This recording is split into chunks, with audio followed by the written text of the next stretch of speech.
In an American courtroom on the other side of the world, Julian Assange was released after pleading guilty to one felony charge of revealing government secrets. After that plea deal, the WikiLeaks founder arrived in his home country of Australia for the first time in more than a decade.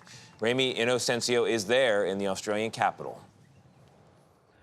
Julian Assange cried in the courtroom after the judge gave him his freedom. He just landed home here in Australia. It's been 14 years since WikiLeaks leaked hundreds of thousands of classified U.S. military documents.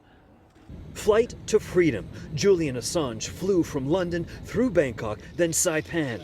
This morning, his charter plane touched down on American soil in the far western Pacific, where a U.S. federal judge made him a free man. How does it feel to be a free man, Mr. Assange?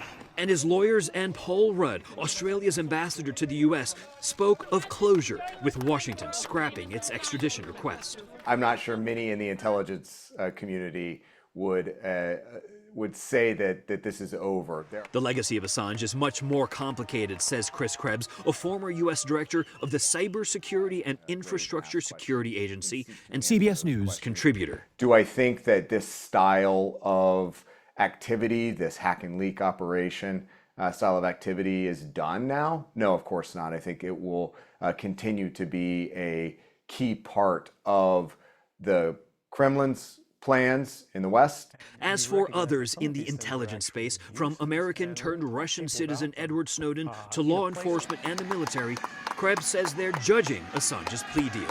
I think many believe that he has gotten off lightly here.